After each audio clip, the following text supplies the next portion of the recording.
XRP and Ripple will push for an IPO. To the moon.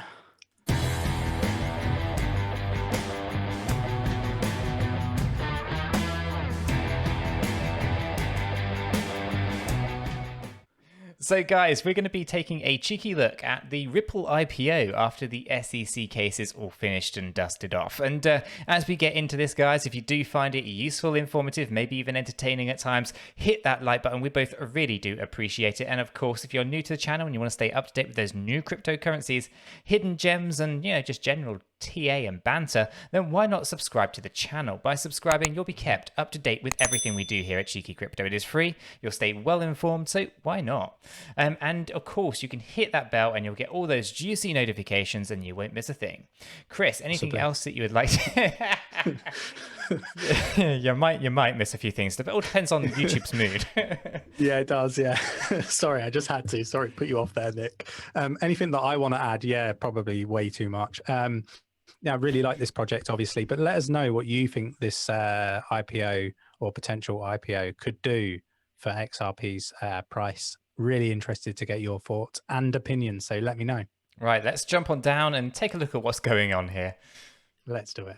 Right, we say jump on down, but we should be boarding that rocket, Chris, because quote is from SBI Holdings here: we will push for a Ripple IPO after the SEC case. So let's take a look, right? So the SBI Holdings financial results briefing, the company president, Yoshitaka. Yeah, that legend. That guy, absolute legend. I want to say, I've said his name 1,000 times before. Yoshitaka Kaito. Yeah, it sounds about right. You've butchered his name enough. I've butchered his name enough. I'm going to move on. He's a lovely gentleman and you just ruined him. Told investors that the company was aiming to push for Ripple to go public. The president added they were also pushing to have R3 also offer an IPO in the near future. R3 is a New York-based software company that develops distributed ledger technology platform Corda. And for those who do not know Corda, R3, they use XRP in the same way that Ripple and everything that Ripple does uses XRP. Coincidence? No. SBI are behind it. So SBI hold more than 10% of Ripple's shares, and R3, which is the largest external shareholder, is also considering going public, stated the president. So lots going on, right? And that's going to have some pretty juicy price expectations attached to it in terms of what XRP could potentially go to. Yeah, and I was going to say there was another project mentioned on one of the live streams, XCD, is it? XDC. DC? Mm-hmm. Yeah, DC. And we always say it's really important to look at who's partnering with who, right? Because, R3, just saying. Just saying, yeah. So Ripple IPO in the works, right? So in the briefing, he further clarified that this is something co-founder Chris Larsen wants. With the lawsuit brought against Ripple by the SEC, the only thing standing in their way, Ripple CEO Brad Garlinghouse has also in the past talked about his company going public. So in Davos, January 2020, he stated that Ripple Labs will be one of the blockchain firms leading the IPO boom. So here's the quote, right? So in the next 12 months, we'll see IPOs in the crypto/blockchain space. We've already seen, of course, Coinbase, and they did quite well.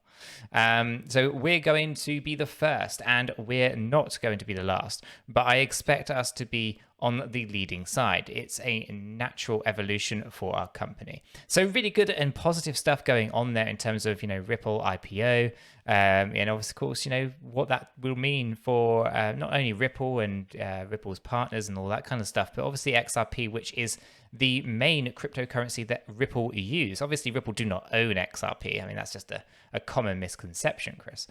But, Ripple utilize XRP in the same way that Corda or R3 utilize XRP, right? So it's their cryptocurrency of choice. And with that being said, this IPO could have very positive effects on XRP, because ultimately, if Ripple does well, then XRP will, be tagged along for the ride just by default, not because it's associated with Ripple, but because Ripple use it. So that's going to be an interesting thing to see how that unfolds. His prediction has been somewhat accurate, with Coinbase becoming the first crypto-focused business to go public in the US with a valuation of over $60 billion. Coinbase highlighted the optimism around the crypto space. However, for Ripple, its immediate plans for 2021 were pushed forward following the SEC lawsuit late last year. Although the company has been adamant that it continues to grow despite the majority of partners distancing themselves, the lawsuit remains a major setback for it. Now, I guess there's loads of potential partners who were doing the PR thing, right? Taking a step back from a PR point of view, not to be associated. But you're going to see a lot of that undone in due course, I feel. A lot of it was premature, and it was almost, guilty until found innocent rather than innocent until found guilty. Yeah, I was really like miffed about some of that. Like, I get why people would do that, or businesses would do that, right? But like, you've got to, if you believe in something, you've got to stand up for it, right? Like, for me, that's just, part of, like, I guess, my moral system, like, That if you believe in compass, something, you got to stand up for it, right? Like, if I partnered with somebody, I would be there. Like, if I believed in it, unless something changed fundamentally. And I don't think it had changed fundamentally. I mean, let me know what you guys think at home. But for me, the project's still as it was. And a decision hadn't been made. I could understand making a decision like that if found guilty. But until then, like, for me, it's like, something bad happens, you kind of want your family around you. You know what I mean? That's how I look at it. Well, you got to be careful of those SWJs, right? Those social warrior, justice warriors, whatever they call them these days. Those guys, yeah. And unfortunately, from a PR point of view, social media and all that nonsense, unfortunately, you can see why they did it. But nonetheless, SBI support influential in Japan. So SBI Group remains confident that Ripple will win the case. And, believe it or not, Cheeky Crypto believe and remain confident that Ripple will win the case. And I say this just because the SEC clearly don't want to win. They're not trying very hard at this rate. I know, it's awful. Like, it is borderline embarrassing. It really is. And earlier in the year, it rewarded its investors with XRP for continued support. So those with at least 100 shares of SBI group shares were set to receive $23 worth of XRP. This sees the digital asset gain more traction in the country, where it is well established as a favorite. So I have to love that. I mean, I wonder if the SEC employees, what they would do if one of them asked to be paid in XRP. That would just be hilarious. It would. So despite the SEC lawsuit that claims that XRP is a security, under Japanese law, XRP is a cryptocurrency. And get this, Chris, under UK law, XRP is an exchange token. So crazy. I think currently the US is the only country in the world that is seeing XRP as a security. They really need to sort themselves out, because the only people that they're hurting right now is themselves. It's definitely going to be interesting. I still can't grasp quite the reasoning behind it all, just like many others, I guess. Yeah, it's just trying to cram a square into a circle, right? It's regulation by force. And I guess up till this point, the SEC, whoever they've come up against is kind of just folded because that's the easy thing to do. And that's the one thing that I do really respect about Ripple, is that they've gone, no, we're going to fight this. Like, don't get me wrong, I know that they've tried to settle. That makes sense. But I guess the terms of the settlement would have been such that regulations allow them to do what they're looking to do, right, and what they're looking to achieve. And I think that regulation side of things would have been really good for the space. I think there's now a risk that with all the rug pulls and stuff that we're seeing, that could be, the SEC could come and be forceful about things. And I don't think that is good for the space. It'd be much better if there was a framework of some sort that, was clearly understood. That is the worry, isn't it? I think the timing is very important thing to understand here, because obviously Jay Clayton did this on his very last day, right? Stepping down. And it was weird. Obviously, he was warned against doing it as well, beforehand. But, above and beyond all of that, the timing is odd, because obviously it was quite obvious that we were going into a bull run. Where everything's going to be picking up, right? So you drop a lawsuit like this affects XRP negatively. We saw what happened there, but we also have to appreciate what this lawsuit is actually going to then show the wider group of individuals, right? The government agencies, the courts, and the general public, what's going on. You couple that with what happens naturally in a bull run, because unfortunately there's a lot of bad actors out there. So naturally there's going to be more rug pulls, right? And then obviously you have this lawsuit, which is going to be used as a bit of a case study. And then you'll have all those rug pulls. And then, as Chris was saying there, enforcement action and really strict action because of all the criminal activity. And it could be that actually the timing was kind of perfect from a government and a legal entity point of view, because that basically you have a really high profile case. With that going on in the background, then lots of more crime naturally happen during a bull run, such as all those bad actors with their rug pulls. And I think there was like over 200 of them, Chris, in the last month on the Binance Smart Chain.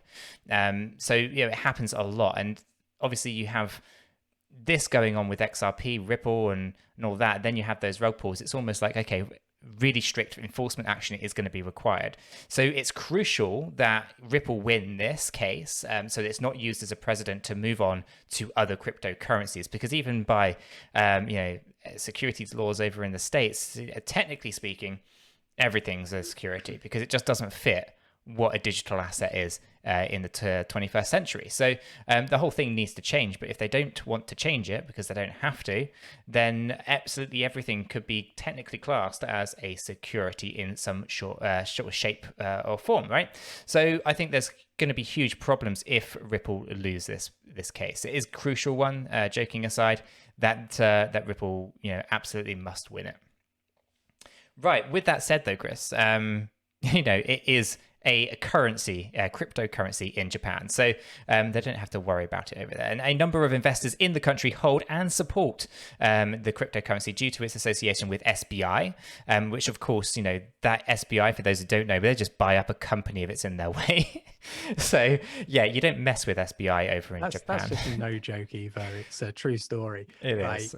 And I, some of the wording that's used in some of these articles, I do question who works for who, who's partnered with what. And, when you think SBI are saying, Ripple will IPO, like you will.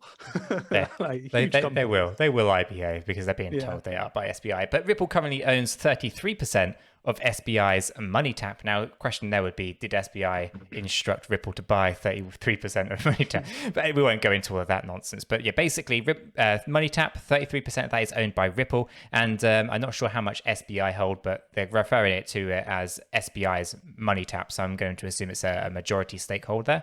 A Japanese payment network worth 38 banks. So you can see the link straight away. The bank transfer solution operates 24/7, offering clients banking services beyond banking hours. SBI's influence as a financial service innovator is undeniable in the region. SBI's influence in Japan has further led to speculation that Ripple might consider moving offices there should it leave the US. And CEO Garninghouse believes it is an ideal location as it offers clearer regulation on crypto. But also the same can be said for London as the financial hub. It could be another key area. So there's a couple of real good areas I think that could be absolutely crucial if Ripple did want to leave the US for just a better all-round business experience, in my opinion. Obviously, you can go over to Japan. That would make a lot of sense from an SBI point of view and from a regulation point of view. But also here in the UK, we're pretty friendly towards crypto as well. And the law is quite clear on what's an exchange token, what's a security, what's not a security, and all that kind of stuff. So there's probably quite a few favorable countries. I think Switzerland also came up on that radar, Chris, a couple of times. Good, yeah. So yeah, lots of places that Ripple could go. But yeah, really interesting stuff going on here. An IPO for Ripple would be absolutely fantastic, wouldn't it, Chris? Yeah, it definitely would, Nick. Right, guys, hopefully you found this useful, informative, maybe even entertaining at times. If you have, then hit that like button. We both really do appreciate it. And of course, if you're new to the channel and you want to stay up to date with those new cryptocurrencies, hidden gems, then why not subscribe to the channel? By subscribing, you'll be kept up to date with everything we do here at Cheeky Crypto. It is free, you'll stay well informed, so why not? And with all of that said and done, we hope you have a fantastic day, guys, and we'll catch you all in the next one. Yeah, take care.